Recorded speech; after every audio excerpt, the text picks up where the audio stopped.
Hi guys, welcome to the fourth episode of Football Desi. My name is Aditya and this is Tanuj और आज हम बात करने वाले हैं English Premier League Week 2.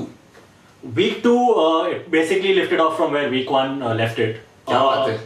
मतलब थोड़ा हमेशा के लिए स्टार्ट में किया. Week 3 would start from where we have left from Week 2. कभी-कभी होता है वैसे ऐसे कि Week 2 Week 3 इकट्ठे आ जाते हैं तो Week 4 लगता है कि directly Week 2. I mean, it just happens. कैसे होता है? I just don't know. पापा से पूछना पड़ेगा. Anyway.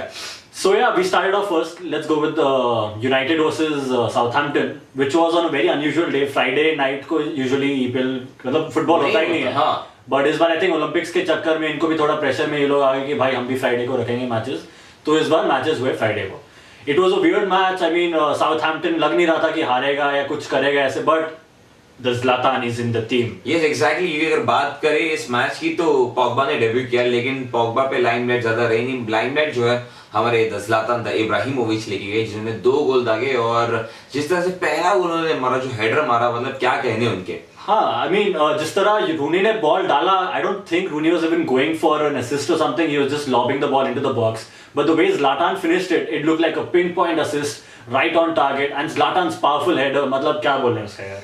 पर ये तूने रूनी से जो क्रेडिट छीना ना, मतलब क्या बात है, क्या कहना. मतलब इंग्लिश प्लेयर्स अच्छा भी करे तो भी उनको कोई कुछ नहीं होता. Anyway, लेकिन साउथहैम्पटन की बात करें तो गेम काफी अच्छा था और जिस तरह से यूनाइटेड भी खेली तो अपने चांसेस ने मतलब लिए और स्कोर किया और 2-0 जीत गए. सो मतलब दोस्त ऐसा नहीं बोल सकते कि Southampton played a bad game. They dominated the game in some sections. ऐसा they weren't losing the ball too easily, but I'd say United were the better team. और शायद साउथहैम्पटन के कैप्टन पे प्रेशर भी था because he is linked with Manchester United right now.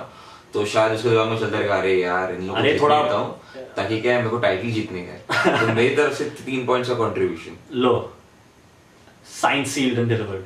Yes, anyway, second match, let's talk about City, Manchester City versus Stoke City. Rather, Stoke City versus Manchester City. I think जब Stoke में match होती है तो it's basically more of UFC का rather than football. और ये हमें देखने नहीं मिला कि जिस तरह से पेप गार्डियोला के लॉन्डे लोग ने जो खेला है, मतलब क्या बताया. पेप का ऐसा मतलब सोचे कि he doesn't give. You can say if you want to. You're on YouTube, not okay, on he doesn't give a fuck about his defense anymore, you know. उन्होंने he's put England's number 1 Joe Hart on the bench for someone who's probably in the top 5 best keepers in the world right now. Yep. Someone, if he starts on the bench, you know that this person defense is not on the top of his mind. I do not know why Caballero is playing. कुछ पता नहीं है, या तो Caballero Willie यार क्या Willie भाई साहब क्यों खेल रहे हैं टीम में, कैसे गोल खा रहे हैं वो पता नहीं. बट आई थिंक कुछ तो फिर से लड़ाई हुई है जो हार्ट और पेप में. Anyway moving. लड़ाई कैसी होनी यार, मतलब अभी तो आया है और अभी लड़ाई होगी. वो भी हार्ट का मतलब हार्ट फेल हो चुका है और ये मैं घर से मतलब कल रात से एक और it's heartless on Pep's part. Kanye West जिंदाबाद. लेकिन बात करें जो हार्ट की तो उनको डच्चू मिल चुका है. उनसे कहा गया है कि आप अपना बोरिया बिस्तर बांध ले, आप हैं इस राउंड की कमजोर कड़ी, मैच जा सकते हैं. नमस्ते. मैच की बात. Coming back to the match, defence का तो देखा है जो हो रहा है, बट अटैक में City have everything sorted. Aguero उनका 1-2 गोल तो आना ही है. 2 गोल मारे. Exactly, 2 गोल आ गए उनके. He's a fantasy team favorite along with Zlatan right now for everyone. और उनके साथ उनके जो सुपर सब भी आए इस बार. नोलितो ने भी आते ही 2 गोल मार दिए यार. मतलब ऐसे सुपर सब अगर 70 मिनट में आके वेंगर को बताओ ये 70 मिनट का भी जोक है अपने पास आज. मतलब में क्या My father would be so proud of me. Anyway, the third match we're going to talk about, Burnley versus Liverpool. Burnley, okay, you know, I think this is a match where you can bring stats into the picture. 80% possession था. 81% to be 81% possession, I'll give that to you. 81% possession for Liverpool. 26 shots on target. No, 26 shots in total. On target. They were like let's say around 5-6 shots on target. मतलब ये आई league की match थी कि मारा तो मारा है. बाकी वो लाइन वाले शॉट्स थे ना कि बस लगा दिया और वो जा रहा है बॉल उधर. वहां फील्डर को बोल रहे हैं छोटू, फिर वो बॉल फेंक रहा है वहां से. एनीवे और वहां पे कोई छोटू है 2-4. हाँ. Anyway, so stats की बात करें, they were around 1,000 touches from Liverpool on the ball. They were more than 850 passes. How many did Burnley have shots on target? 3. No, 3. 2 shots on target, 2 goals. अब करे तो इंसान क्या करे? What did Liverpool do wrong? Tell me. they dominated the game, they got the shots on target, they did everything right basically, except for that kid they're wearing right now. तो Burnley पहलवान दोस्तों, तो यही हुआ उनके साथ। और ज़्यादा I think चिंता करने की जरूरत नहीं लिवरपूल फैंस को, कि जिस तरह से आपने शुरुआत की, आर्सेनल को हरा गई, हाँ ठीक है, एक दो धक्के। Even Arsenal fans would be like, यार क्या मतलब हम ही मिलते हैं क्या तुम्हें लोग, मतलब तुम लोगों को मारने के लिए? बर्नली से हार रहे हो, हमें हरा रहे हो क्या रहा है? And the fourth match we're going to talk about is obviously Hull City. Fine, just kidding. Let's talk about Arsenal. Arsenal had a very boring game with Leicester City. They are, I mean, for the second, it was basically the clash at the top of the table from last season, that is. And they currently are somewhere in the bottom half of the table. But it was a very boring match. Both the sides defensively were very tight. There was a little of, what do I say, clattering of boots in the B's. In the last minute. मूसा भाई जो आए, जिस तरह से उन्हें Bellerin को कटाया और आगे बढ़ रहे थे, बेलरिन ने पैर डाला, उनको टैकल किया। लेकिन इस बार मैं रिपीट कर रहा हूँ, इस बार रेफरी आर्सेनल के साथ था। Mark Clattenburg, he got his decision wrong, but you know, I've been listening to some Arsenal fans on online forums and they're like, नहीं, मूसा ने अपना पाँव उसमें अटकाया और फिर वो गिरा, ठीक है, कांटेक्ट हुआ है, बट वो पेनल्टी नहीं। कुछ आर्सेनल फैंस ऐसा कह रहे हैं कि लास्ट सीजन जो है वार्डी को पेनल्टी मिला जब उन्हें डाइव किया था, तो ये उसकी भरपाई है। भगवान के घर, I'm sorry, जीसस के घर देर है, अंधेर नहीं। Speaking about Jesus was the one who had to go out so that Nolito could come in. Anyway, moving on. Connection, देखा, everything is scripted. Yeah. Everything's corrected, my friend. Everything is planned. कौन से movie में था? अजनबी. I don't know why I'm talking about अजनबी. Anyway, we'll talk about Hull City versus Swansea City. आंखें की याद आ गई थी. आंखें. The sequel is coming up, I guess. आंखें आगे. Anyway. Yeah. Anyways, congratulations, PV Sindhu.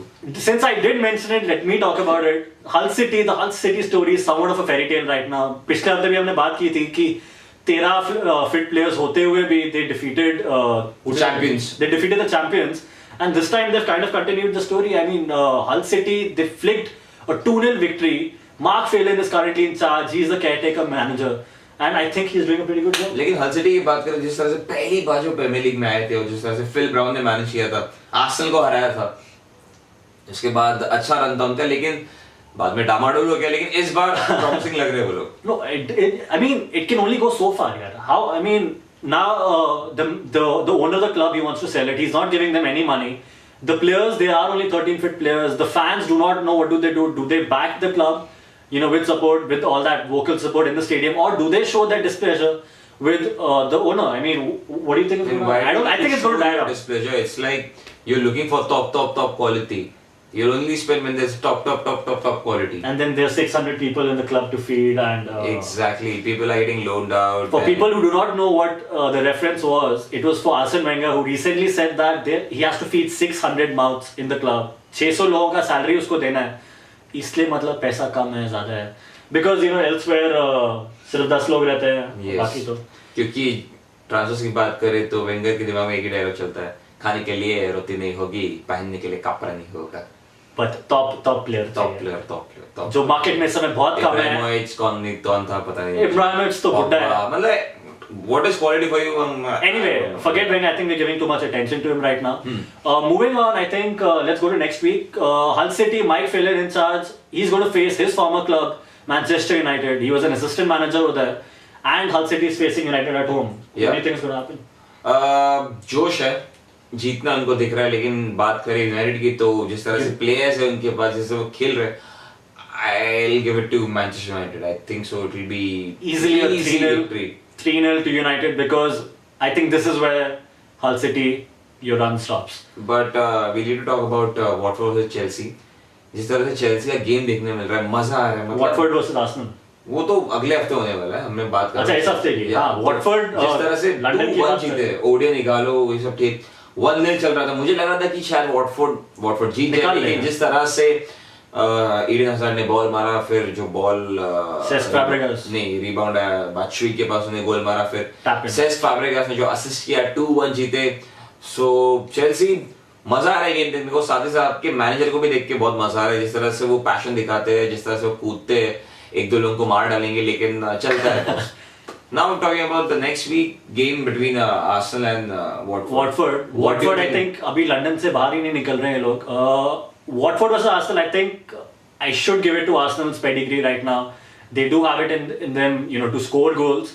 But Watford, if you look at their form, Igalo from last season, he's not like really kicked in at this moment. But their midfielder. But you never know, क्योंकि होता ऐसा है कि जो player form में नहीं रहता वो आजकल के सामने फॉर्म में आ जाता है. But let's see what happens. और अगर बात करें दी गेम के बारे में, it's between Spurs versus Liverpool. अब लास्ट सीजन जब ये गेम हुआ था, ये क्लॉप का आई थिंक पहला गेम था. I think so, yeah. Yeah, और ये 0-0 ड्रॉ हो गया था. लेकिन इस बार मुझे लगता है कि जिस तरह से लिवरपूल के पास जो प्लेयर्स है, जो पेस है, जो अटैक है, एक ना एक गोल तो होना ही होना है. But दो लोग इंजर्ड हैं उनके. I'm not sure if Coutinho would come back, but Mane is definitely out.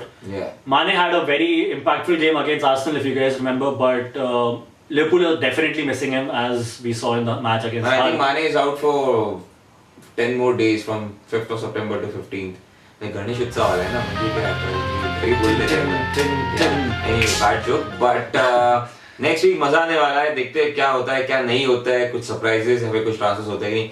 Mustafi would he come into Arsenal? Jose Font would he come to United? Font को तो मतलब कॉन्ट के पास जाना चाहिए. But Bravo would be coming to Manchester City. confirmed deal है. Heart जो है tata good bye कहने की बारी आ चुकी है. सो अगले हफ्ते क्या होगा, क्या नहीं होगा, ये सारी खबर हम लेके आएंगे अगले हफ्ते, क्योंकि एपिसोड जो आता है वेडनेसडे को आता है, गेम खत्म होने के बाद आता है. सो तब तक के लिए this is me Aditya, this Tanuj signing off. चाओ.